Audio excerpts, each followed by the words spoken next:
जय हिंद मेरे प्यारे बच्चों।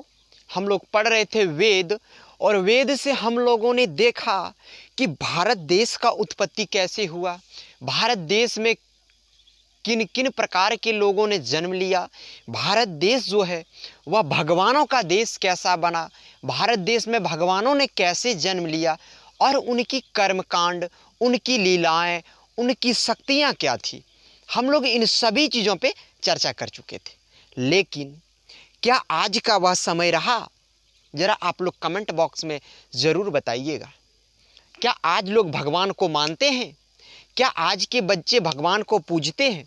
पूजते हैं कब? जब कोई आफत विपत पड़ जाते हैं तब।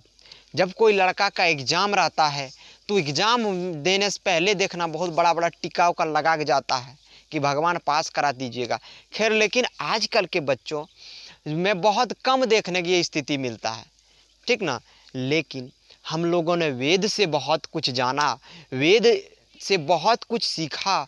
वैदिक साहित्य को हम लोगों ने आखिर में वेद से वैदिक साहित्य कैसे बना, उन सब चीज़ों पे मैंने चर्चा कर दिया है। और इन सब चीज़ों को जानने के लिए, सुनने के लिए आप लोग जो भी साथी भाई बहन अब तक AK सर स्टडी चैनल को सब्सक्राइब नहीं किए हैं, कृपया बेल आइकन दबाइए और चैनल को सब्सक्राइब कीजिए और इन सभी चीज़ों का जानकारी लीजिए। और हिंदू धर्म वाले जितने भी भाई हैं, साथी हैं या किसी अन्य के हैं, तो मैं ज़रा कुछ ऐसे शब्द बोलता हूँ, उनसे आप लोग ज़रा कुछ गलत नहीं मानिएगा, क्योंकि ये सब कुछ हमको समझाने के लिए कहना पड़ता है।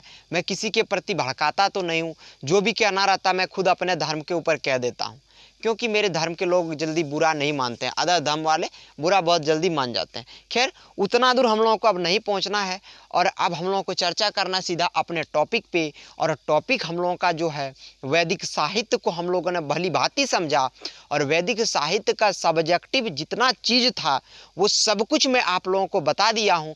और वहीं से उभर के सामने आता है वस्तुनिष्ठ प्रश्न, ऑब्जेक्टिव प्रश्न, उसे हम लोग आज देखेंगे और समझने का प्रयास करेंगे। तो बिल्कुल विलंब न करते हुए हम लोग आते हैं अपने टॉपिक पे और क्वेश्चन को देखते हैं।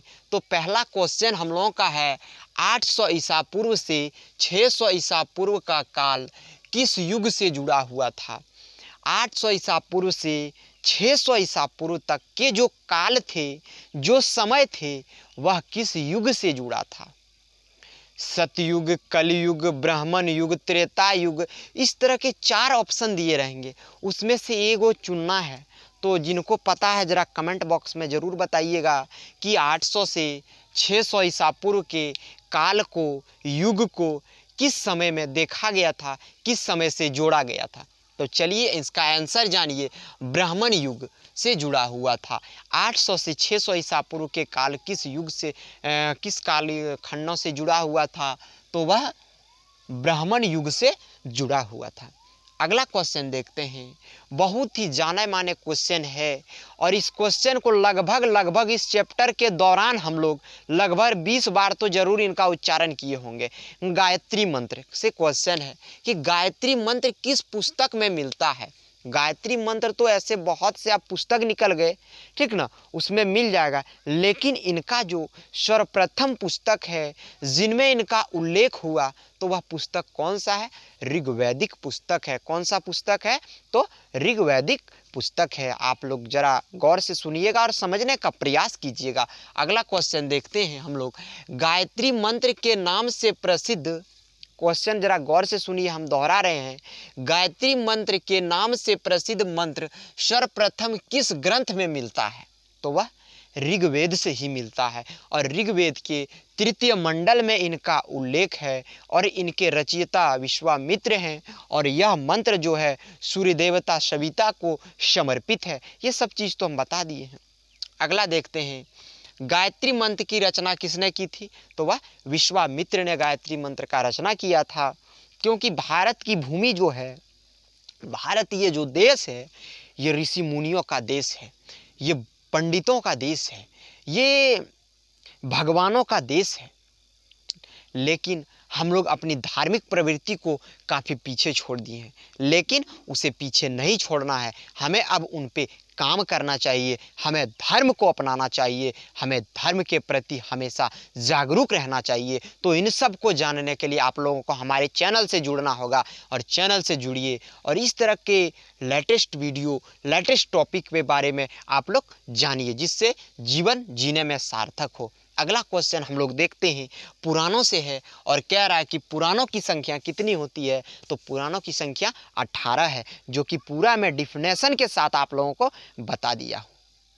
अगला देखते हैं हम लोग, महाभारत मूलतः किस रूप में पाया जाता है। इतना बड़ा युद्ध जो हुआ था महाभारत का युद्ध, वह मूलतः कहाँ पाया जाता है, हम लोग उसे किस रूप में पाते हैं, किस रूप में देखते हैं। तो इसका आंसर हो जाता है जय संहिता के रूप में हम लोग देखते हैं। कहाँ पे देखते हैं? जय संहिता के रूप में देखते हैं।